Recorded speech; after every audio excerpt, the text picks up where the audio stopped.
Top 5 things that I struggle with or I'm concerned about with life over 50. Welcome to my channel. If this is your first time here, welcome to Tiktoshh Online Journal. If you don't know me, I am Tiktoshh. And if this is your first time here, hey, glad to see you. Anyway, y'all, we're going to talk about the top 5 things that's hard to talk about when you feel like you've turned 50, you're over 50. Life over 50 can be kind of scary, at least for me. Comment down below if it can be kind of scary for you.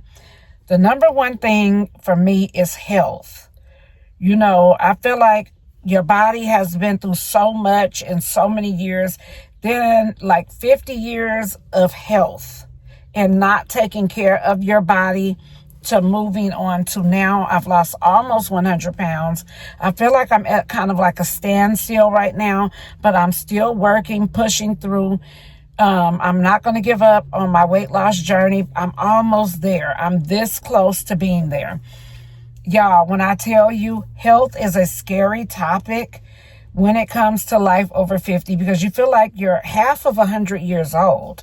And that in alone, on its own, can be a little scary. I be feeling like half of 100, but I do see a lot of 100 plus year olds doing and thriving and feeling good and up on their feet.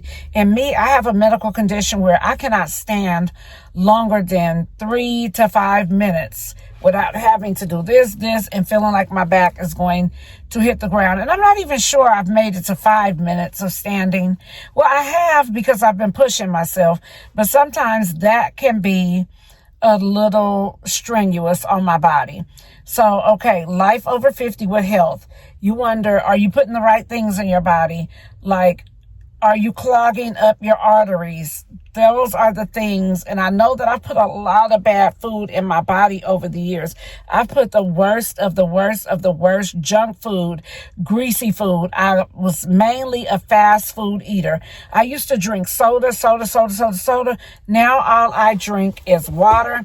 And I make sure I bring my Stanley cup every single solitary time I go out, y'all. Making sure you get enough water is a golden rule. Something that I took advantage of. I threw under the rug. Now I got it, y'all. I realized that you need to drink water.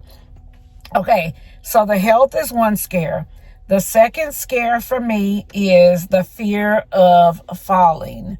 Like the fear of falling in my life over 50. I feel like if I break a hip or a leg or something, I won't be able to get around and do the things that I need to do. And if you know me, I do ads for companies. I'm out and about shopping all the time.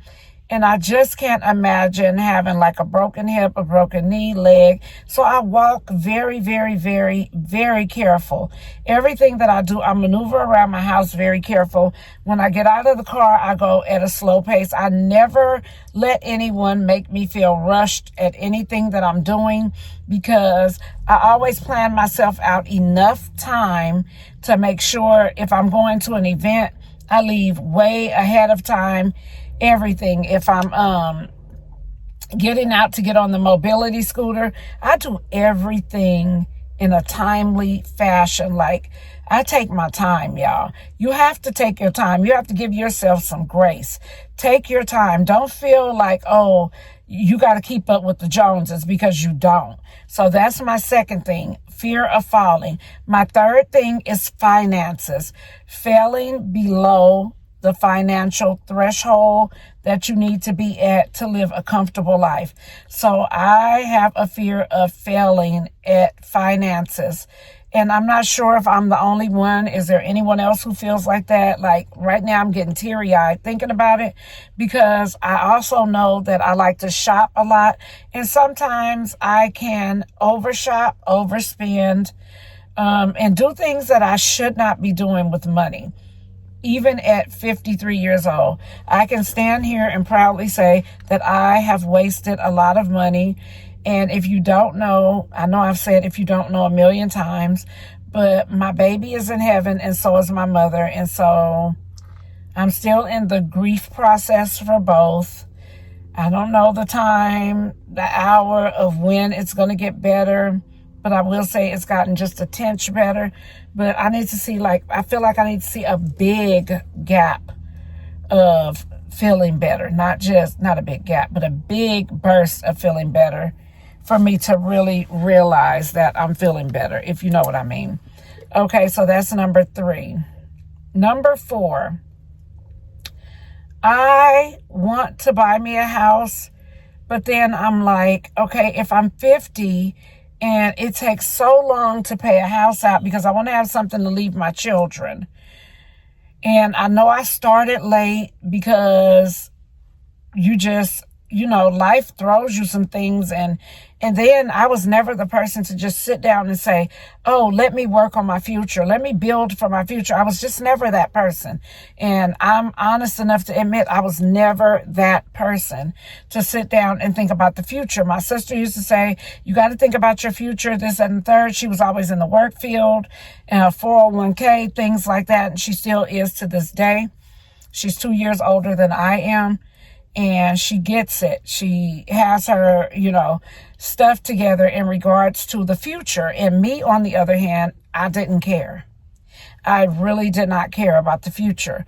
But now I'm 53 years old. I'll be 54 this year, and I care.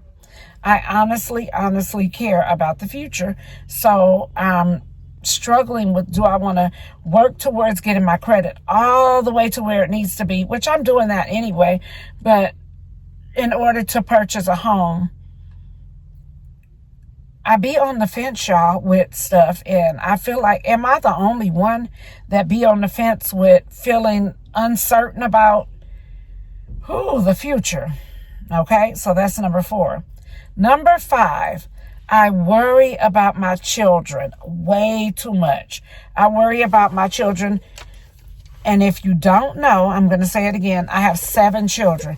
Y'all, I'm drinking my protein drink. This was on the $1 clearance at Walmart. And I can't find these on the shelves in Walmart anymore. But I really like this protein drink. And on my weight loss journey, you have to have so much protein a day. And so I have to start mine with this. Otherwise, I won't get my protein in.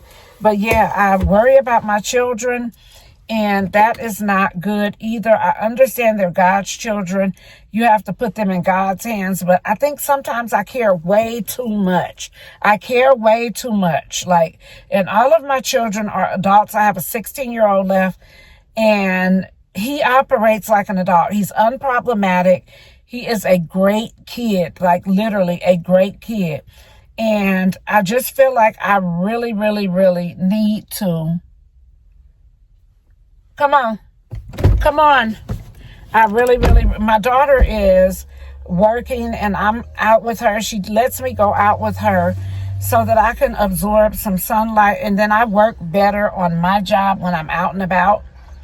Because instead of just sitting on the bed and, sitting in the house and sitting on the bed can really take you to a place that you don't want to be at. But yeah, that's my number 5. And it is me caring too much about my children. I don't want to say I want to care less about them, but I need to step back. And it's not, I do everything for my children. It's not even that. It's just my caring button. I can never turn off the caring button.